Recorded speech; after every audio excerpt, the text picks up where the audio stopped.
Hi viewers, welcome to my YouTube channel. आज हम gate के क्वेश्चन सॉल्व करने वाले हैं। ये क्वेश्चन गेट 2014 में आया हुआ है। Consider the reaction A plus B से सी बन रहा है और ये कौन सी रिएक्शन है? रिवर्सिबल रिएक्शन है। The unit of thermodynamic equilibrium constant for the reaction means thermodynamic जो इक्विलिब्रियम कांस्टेंट होता है मीन्स के पी या के सी, उनमें से कोई सा भी एक ले सकते हैं। तो मान लीजिए मैं यहाँ पे के सी निकाल रही हूँ, तो के सी इक्वल्स टू क्या लिखते हैं अपन? प्रोडक्ट की कंसंट्रेशन डिवाइडेड बाय रिएक्टेंट की कंसंट्रेशन। तो प्रोडक्ट क्या है और ये रिवर्सिबल रिएक्शन है, इसलिए सी इस ए की कंसंट्रेशन एंड पी की कंसंट्रेशन। ओके, तो ऊपर भी कंसंट्रेशन है और नीचे भी क्या है? कंसंट्रेशन। तो दोनों कंसंट्रेशन की यूनिट क्या हो जाएंगी? एक दूसरे से कैंसिल आउट हो जाएंगी, इसलिए जो के सी होगा वो क्या होगा? Dimension less. मीन्स इसकी क्या होगी? यूनिट नहीं होगी, तो इसको क्या कहेंगे अपन? Unit less. ठीक है, नेक्स्ट क्वेश्चन है, ये भी गेट 2014 में आया हुआ है। इसके अंदर देखिए, the number of sulphur sulphur bond in H2S5O6, ये जो एसिड है इसके अंदर क्या पूछा है इसने? Number of sulphur sulphur bond पूछा। तो सबसे पहले अपने को इसकी स्ट्रक्चर पता होनी चाहिए। तो देखिए स्ट्रक्चर कैसी होती है? S double bond O double bond O OH, फिर सल्फर सल्फर सल्फर, फिर S double bond O double bond O OH। ठीक है, इसमें भी डबल बॉन्ड O OH। अब इसके अंदर अपने को सल्फर सल्फर जो बॉन्ड है वो काउंट करने हैं। तो 1, एक ये रहा 2, ये 3 हो गया, और ये सल्फर सल्फर बॉन्ड 4 हो गया। तो total number of sulphur sulphur bond कितने हो जाएंगे? सल्फर सल्फर बॉन्ड कितने हो जाएंगे? 4। तो अपना आंसर क्या आएगा इसका? 4 आएगा। नेक्स्ट क्वेश्चन देखिए, ये भी गेट 2014 में है। ए मोनोएटॉमिक गैस एक्स है कोई, absorbed on a surface Langmuir adsorption isotherm. ये कैसे एब्जॉर्ब हो रही है? लैंगमुर एडजॉर्प्शन आइसोथर्म की तरह एब्जॉर्ब हो रही है। ए plot of fraction of surface coverage जो क्या है? Theta against the concentration of x, gas क्या है? X, for very low concentration of gas is described by the equation. Means ये लैंगमुर एडजॉर्प्शन आइसोथर्म के बारे में है, जिसके अंदर जो लैंगमुर एडजॉर्प्शन आइसोथर्म के अंदर जो कवरेज एरिया होता है वो होता है के पी डिवाइडेड बाई 1 प्लस के पी। और ये किसके लिए होता है? मोनो एटोमिक गैस के लिए। मोनो एटोमिक गैस यदि एब्जॉर्ब्ड होती है तो उस टाइम पे इसके लिए थीटा ये होता है। और गैस है इसलिए क्या होगा? जो पी होता है, प्रेशर होता है, वो क्या होगा? कंसंट्रेशन की क्या होगा? प्रोपोर्शनल होगा। तो अपन क्या, जो जहाँ जहाँ पे अपना पी है या प्रेशर है वहाँ पे अपन क्या लिख सकते हैं? कंसंट्रेशन। और किसकी कंसंट्रेशन? जो कंसंट्रेशन है वो एक्स की कंसंट्रेशन। ठीक है, तो देखिए थीटा इक्वल्स टू क्या हो जाएगा? के पी, पी की जगह क्या हो जाएगा? एक्स डिवाइडेड बाई 1 प्लस के एक्स। अब इसमें कंडीशन क्या दी है इस क्वेश्चन में कि जो एक्स है वो वेरी मीन्स लो कंसंट्रेशन है एक्स की। तो जो नीचे वाली जो टर्म होती है यदि लो कंसंट्रेशन है एक्स की, तो जो ये टर्म है के एक्स, इसकी वैल्यू क्या हो जाएगी? बहुत ही कम हो जाएगी 1 से। तो थीटा इक्वल्स टू क्या हो जाएगा? तो ये नेग्लिजिबल होगी ये वाली टर्म, तो क्या हो जाएगा? के एक्स। ठीक है, तो ये अपना ये आंसर आ जाएगा। अब इसमें ऑप्शन देख लेते हैं। थीटा इक्वल्स टू के एक्स फर्स्ट के अंदर ही है, तो अपना आंसर क्या हो जाएगा? First A. Okay, next question है गेट 2013 में, the hapticity of cycloheptatriene in this complex. Means molybdenum का कोई कॉम्प्लेक्स है जिसके अंदर क्या है? अपने को C7H8 मीन्स साइक्लोहेप्टाट्राइन की हेप्टिसिटी काउंट करनी है। इफ़ ये पूरा कॉम्प्लेक्स क्या हो? 18 इलेक्ट्रॉन रूल फॉलो करता हो। तो देखिए इसके अंदर मॉलिब्डेनम के जो वैलेंस सेल में इलेक्ट्रॉन होते हैं वो कितने होते हैं? 6 प्लस इसके लिए अपने को हेप्टिसिटी काउंट करनी है, तो इसके मान लेते हैं अपन एक्स प्लस एक कार्बोनिल जो लिगेंड होता है वो न्यूट्रल होता है, और ये एक लिगेंड कितने इलेक्ट्रॉन देगा, तो 3 है, तो 3 × 2 इक्वल्स टू, मान लीजिए कॉम्प्लेक्स क्या है अपना 18 इलेक्ट्रॉन रूल फॉलो कर रहा है, तो क्या हो गया 18। ठीक है, तो x 6 + 6 इक्वल्स टू क्या हो गया 18, तो x इक्वल्स टू क्या हो गया 18 - 12। ठीक है, तो कितना आया 6। मीन्स इसकी जो हैप्टिसिटी होगी वो क्या होगी 6 होगी, किसकी, जो साइक्लोहेप्टा ट्राइन, साइक्लोहेप्टाट्राइन जो है लिगेंड है, इसकी हैप्टिसिटी क्या होगी 6 होगी, तो इसको अपन क्या लिख सकते हैं नीटा 6। तो आंसर क्या हो जाएगा नीटा 6। ओके, नेक्स्ट क्वेश्चन है गेट 2012 में आया हुआ है। इसमें देखिए the number of terminal carbonyl ligand या carbonyl group present in this compound. ठीक है, तो ये कौन सा कंपाउंड है, कार्बोनिल कंपाउंड है Fe2CO9। तो इसके लिए सबसे पहले अपने को इसकी स्ट्रक्चर पता होनी चाहिए। तो स्ट्रक्चर देखिए, अपन इसकी स्ट्रक्चर ड्रॉ कर लेते हैं। आयरन, ये कार्बोनिल लिगेंड, ये कार्बोनिल लिगेंड, ठीक है, ये कार्बोनिल लिगेंड, ये कार्बोनिल लिगेंड, ये हो गया। ठीक है, CO,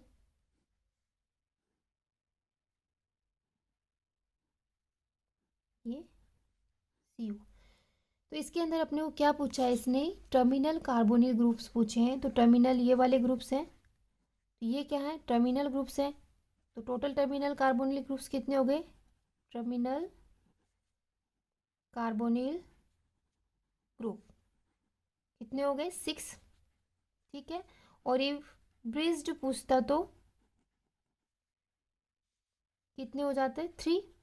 और यदि मेटल मेटल बॉन्ड पूछता, मेटल मेटल बॉन्ड पूछता, तो कितने हो जाते 1। ये क्वेश्चन जो कॉलेज लेक्चर का पेपर हुआ था उसमें भी आया था, जिसमें क्या पूछा था मेटल मेटल बॉन्ड पूछा, तो कितने होते हैं 1 होते हैं। ओके, तो आंसर कितना हो गया अपना, इसके अंदर टर्मिनल पूछा है तो आंसर क्या हो गया 6। नेक्स्ट जो क्वेश्चन है वो गेट 2015 में है। Which one of the following plots represent an acceptable wave function. तो ये क्वांटम केमिस्ट्री का क्वेश्चन है। इसके अंदर ये 4 प्लॉट दिए हुए हैं, इनमें से अपने को ये बताना है कि जो एक्सेप्टेबल वेव फंक्शन कौन सा होगा।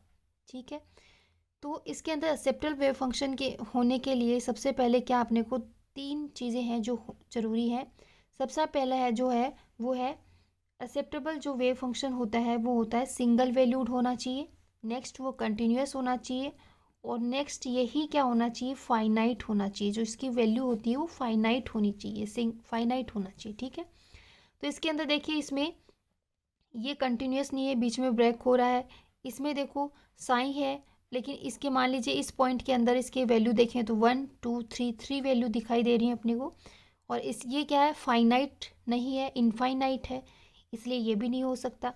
ये जो ऑप्शन है डी, ये इसका आंसर होगा। यदि अपन इसके लिए ये एक तो पहली चीज़ तो क्या है सिंगल वैल्यूड है, कैसे काउंट किया, जैसे मान लीजिए यहाँ पे अपने को इसकी वैल्यू देखनी है तो सिर्फ एक ही वैल्यू आएगी इसकी। यहाँ देखेंगे तो एक ही वैल्यू आएगी, यहाँ देखेंगे तो एक ही वैल्यू आएगी। ठीक है, दूसरी चीज़ ये कंटिन्यूस है, कहीं पे भी ब्रेक नहीं है। और तीसरा ये फाइनाइट है। ठीक है, तो ये अपना क्या होगा, इसके अंदर आंसर क्या होगा, इसका टी हो जाएगा। ठीक है, तो ये कुछ पोस्टुलेट्स होते हैं क्वांटम मैकेनिक्स के, उसके अकॉर्डिंग ये क्वेश्चन आया हुआ है। तो अपने को पोस्टुलेट्स याद होंगे तो ये क्वेश्चन अपन इजी वे में कर पाएंगे। नेक्स्ट क्वेश्चन है वो गेट 2016 में आया हुआ है।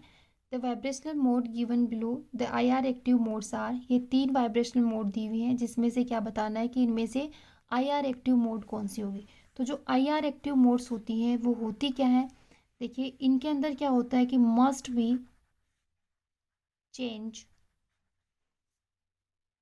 इन dipole moment as a result of the vibration। Means जो भी मोड होगी उनके अंदर वाइब्रेशन हो रहा है और वाइब्रेशन के दौरान उनके अंदर क्या होना चाहिए, डायपोल मोमेंट के अंदर चेंज होना चाहिए। तो जो पहली अपनी मोड है ये सिमेट्रिक मोड है, देखो जितनी इधर है उतनी ही इधर है, तो ये कैसी है, सिमेट्रिक मोड। सिमेट्रिक मोड का मतलब है कि इनके अंदर क्या होगा, डायपोल मोमेंट क्या होगा, ज़ीरो। और ये अपनी क्या है, एसिमेट्रिक मोड, तो इसके अंदर dipole moment not equals to zero हो जाएगा। और ये अपनी कौन सी है, बेंडिंग मोड, और बेंडिंग मोड में तो क्या होगा, dipole moment not equals to zero ही होगा। ठीक है, तो सीधा सीधा आंसर क्या हो जाएगा कि जिसके अंदर dipole moment not equal to zero है वो ही क्या देगी, आईआर एक्टिव मोड होगी। ठीक है, तो इसका मतलब सेकंड और थर्ड क्या है, इसका आंसर हो जाएगा, क्योंकि इनके अंदर क्या है, mu not equals to zero आ रहा है, एसिमेट्रिक मोड है, और ये कौन सी मोड है, बेंडिंग मोड है। ओके, नेक्स्ट क्वेश्चन है गेट 2013 में आया हुआ, the major product formed in the reaction given below. ये एक रिएक्शन दी हुई है जिसके अंदर कंसनट्रेट H2SO4 लिया हुआ है, एसिड है ये। तो इससे क्या मेजर प्रोडक्ट बनेगा वो देखना है, और इसमें ये ऑप्शंस दिए हुए हैं। ठीक है, एक बार चेक देख लीजिए, ये ऑप्शंस हैं इसके अंदर और ये अपना क्वेश्चन है। तो इसको सॉल्व करते हैं अपन। इसका आंसर देखिए, सबसे पहले अपने को इस जो रिएक्टेंट दिया हुआ है इसको अच्छे से चेक करना है कि इसमें क्या है। तो देखिए 1-2 पोजीशन पे तो एल्कोहलिक ग्रुप्स दिए हुए, हाइड्रोक्सी ग्रुप दिए हुए। जब इस तरीके के ग्रुप्स दिए हुए होते हैं और 1-2 पोजीशन पे होते हैं तो ये पिनेकोलोन रीअरेंजमेंट होता है, इसमें पिनेकोलोन रीअरेंजमेंट होता है। तो इसके अंदर देखिए अपन कोई एग्जांपल लेते हैं, उसके बाद में ये क्वेश्चन अपने से अच्छे से इजी वे में समझ में आएगा।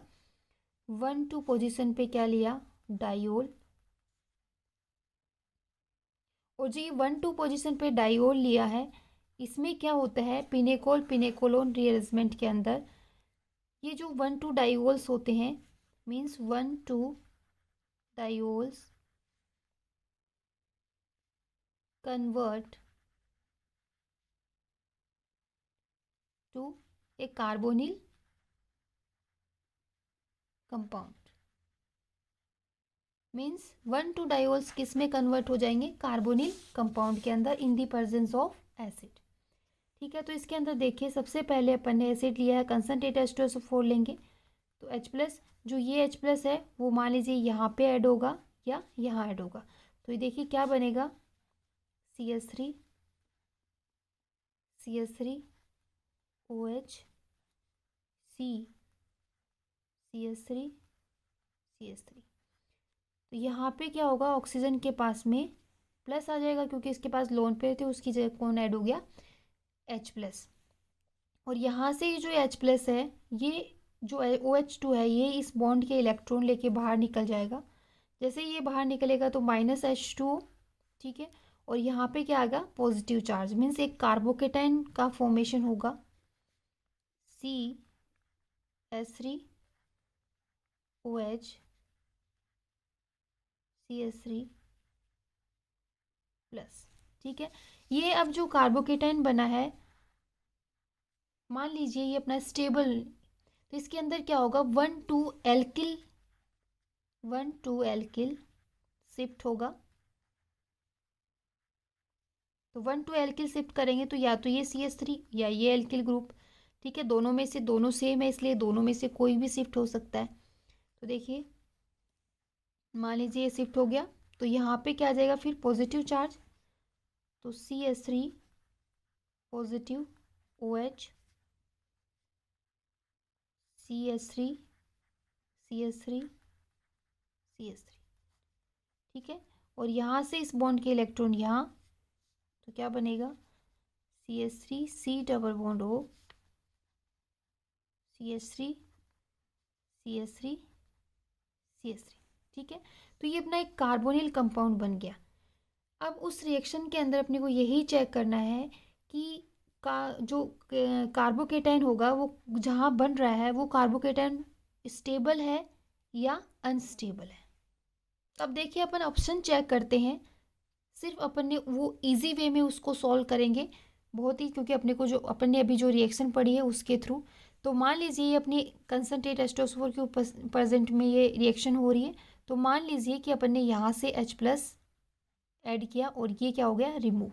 जैसे ही ये रिमूव होगा तो यहाँ पे क्या आएगा, पॉजिटिव चार्ज। ठीक है, अब ये पॉजिटिव चार्ज है, इसका मतलब ये कार्बोकेटाइन है, और इस कार्बोकेटाइन को स्टेबल करने के लिए एक ऐसा ग्रुप चाहिए जिसके पास में क्या हो, इलेक्ट्रॉन डोनेटिंग ग्रुप हो। अब ये तो क्या कर रहा है, इलेक्ट्रॉन एक्सेप्ट कर रहा है, तो ये वाला ग्रुप तो अपन इसको शिफ्ट नहीं कर सकते, 1,2 के शिफ्ट के अंदर ये वाला ग्रुप शिफ्ट नहीं कर सकते। जैसे ये शिफ्ट कर देंगे तो कार्बोकेटाइन की स्टेबिलिटी क्या हो जाएगी, डिक्रीज हो जाएगी। इसलिए यहाँ पे ये वाला ग्रुप शिफ्ट होगा। जैसे ये वाला ग्रुप शिफ्ट हो जाएगा तो यहाँ पे क्या बनेगा, कार्बोनिल। तो देखिए शिफ्ट कौन सा हुआ है, ये वाला ग्रुप। तो यहाँ पे क्या बना, कार्बोनिल। जबकि सब में देखिए कार्बोनिल जो ग्रुप है वो वहाँ बन रहा है जहाँ पे पहले से क्या है, इलेक्ट्रॉन रिलीजिंग ग्रुप है, जो क्या करेगा इसमें, जैसे ये वाला शिफ्ट हो जाएगा तो ये क्या करेगा, जो कार्बोकेटाइन बनेगा उसको स्टेबल नहीं रखेगा, वो अनस्टेबल हो जाएगा। ठीक है, तो अपना आंसर क्या हो जाएगा, ए। जबकि इसमें भी एक बार चेक कर लेते हैं, इसमें भी देखो इलेक्ट्रॉन डोनेटिंग ग्रुप है और इलेक्ट्रॉन विड्रॉइंग ग्रुप वहाँ जा रहा है जहाँ पे पहले से अपने का पॉजिटिव चार्ज है, मीन्स जो कार्बोकेटाइन बन रहा था, और कार्बोकेटाइन को स्टेबल करने के लिए उसको क्या चाहिए, इलेक्ट्रॉन रिलीजिंग ग्रुप चाहिए उसको। ओके।